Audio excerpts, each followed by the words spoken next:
Bonjour à toutes et à tous, c'est RK. Aujourd'hui, nous nous retrouvons dans la quatrième partie du cours sur la théorie de la mesure. Donc aujourd'hui, nous allons nous intéresser à la continuité à gauche.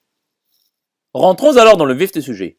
Donc soit E rond de mu un espace mesuré. Donc démontrons que pour toute famille I avec I appartenant à n étoiles appartenant à E rond de puissance n étoiles, pour tout I de n étoiles AI inclus dans AI plus 1, implique que l'union des AI avec I appartenant à n étoile appartenant à E ronde et mu de l'union des AI avec I appartenant à n étoile est égal à la limite lorsque n tend à plus l'infini de mu de AN.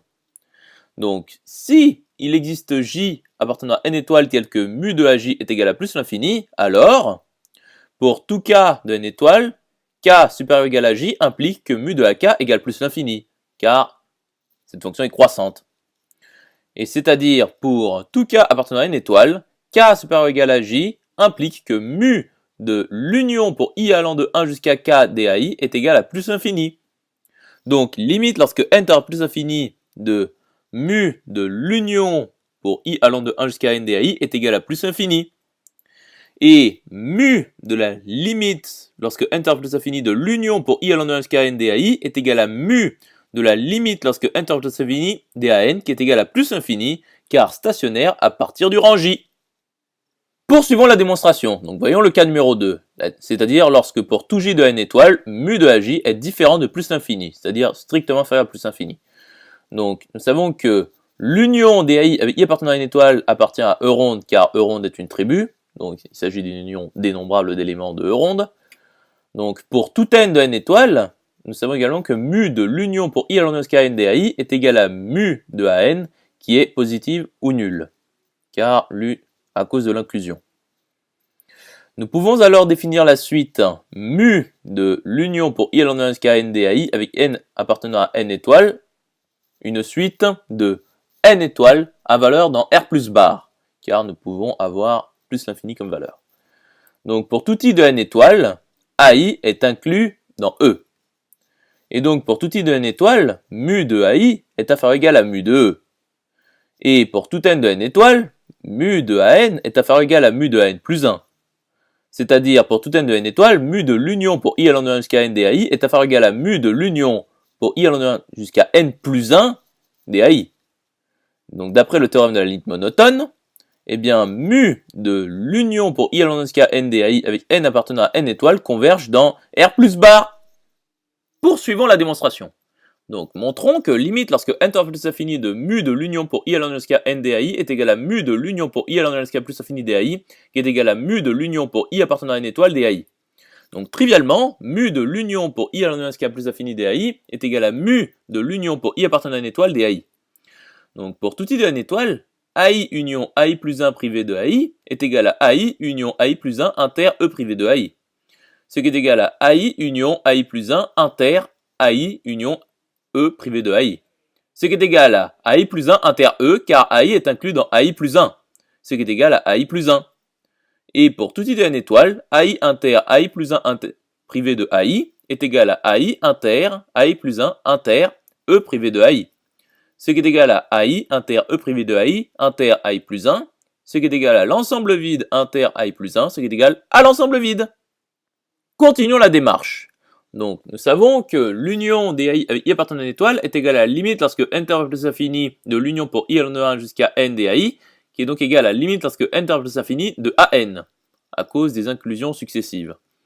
Et montrons que pour tout n appartenant à n étoiles privées du singleton 1, eh bien, A1 union l'union pour I allant de 2 jusqu'à n des AI privées de AI-1 est égale à AN. Donc, voyons l'initialisation pour n égale à 2.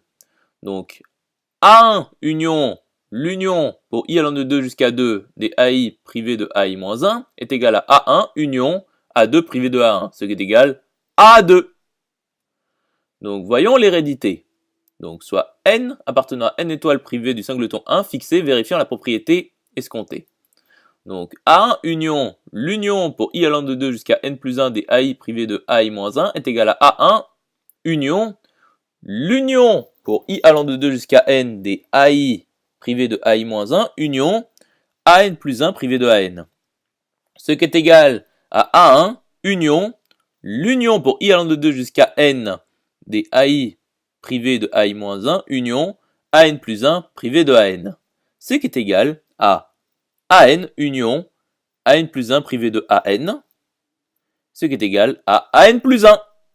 Donc la récurrence est établie. Nous avons donc, pour tout n appartenant à n étoiles privé du singleton 1, l'union pour i allant de 1 jusqu'à n DAI est égale à AN, qui est égal à A1 union l'union pour i allant de 2 jusqu'à n des AI privé de AI-1, qui est égal, par remarque, à A1 union l'union pour i allant de 1 jusqu'à n-1 des AI plus 1 privé de AI. Il s'agit tout simplement d'un changement de variable. Continuons la démonstration.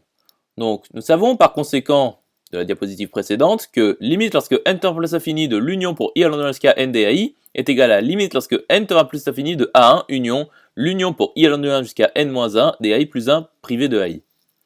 Donc, soit ij appartenant à n étoiles privées du singleton 1 carré, tel que i est strictement inférieur à j.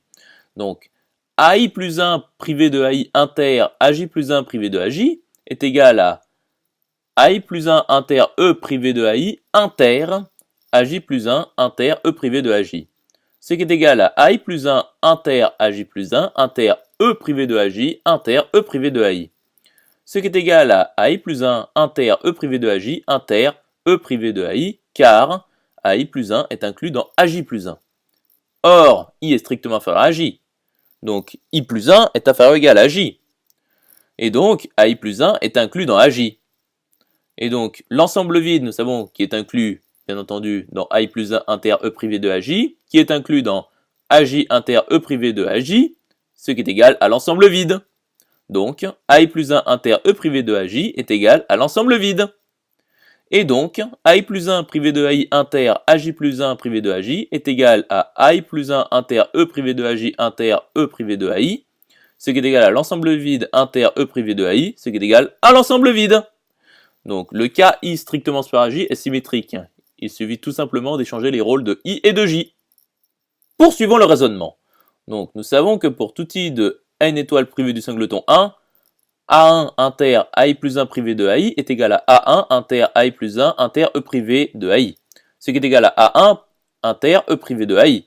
Or, A1 est inclus dans AI car I est strictement supérieur à 1. Et l'ensemble vide est inclus dans A1 inter E privé de AI, qui est inclus dans AI inter E privé de AI, qui est égal à l'ensemble vide. Donc, pour tout I de n étoiles privé du singleton 1, A1 inter AI plus 1 privé de AI est égal à l'ensemble vide. Donc les ensembles sont alors 2 à 2 disjoints. Continuons le raisonnement. Donc, mu de l'union pour i appartenant à une étoile des AI est égal à mu de la limite lorsque n tend plus infini de l'union pour i allant de 1 jusqu'à n des AI, qui est égal à mu de la limite lorsque n tend plus infini de A1 union l'union pour i allant de 1 jusqu'à n-1 des AI plus 1 privé de AI, ce qui est égal à mu de A1 union limite lorsque n tend plus infini de l'union pour i allant de 1 jusqu'à n-1 des AI plus 1 privé de AI, ce qui est égal à mu de A1 union limite lorsque n tend vers plus l'infini de l'union pour i allant de 1 jusqu'à n des AI plus 1 privé de AI, ce qui est égal à mu de A1 union l'union pour i appartenant à une étoile des AI plus 1 privé de AI, ce qui est égal à mu de A1 plus mu de l'union pour i appartenant à une étoile des AI plus 1 privé de AI, ce qui est égal à mu de A1 plus somme pour i appartenant à une étoile de mu de AI plus 1 privé de AI. Ce qui est égal à mu de A1 plus somme pour i appartenant à une étoile de mu de AI plus 1 moins mu de AI. Donc ceci a un sens car aucune de ces mesures sont infinies. Ce qui est égal à mu de A1 plus limite lorsque n tend plus infini de la somme pour i allant de 1 jusqu'à n-1 de mu de AI plus 1 moins mu de AI, ce qui est égal à mu de 1 plus limite lorsque n tend plus infini de mu de an moins mu de a1, ce qui est égal à limite lorsque n tend plus infini de mu de an, ce qui est égal à limite lorsque n tend plus infini de mu de l'union pour i allant de 1 jusqu'à n des AI. Donc conclusion établie. J'espère que cette vidéo vous aura plu et vous sera utile. Nous nous retrouvons dans la 5e partie.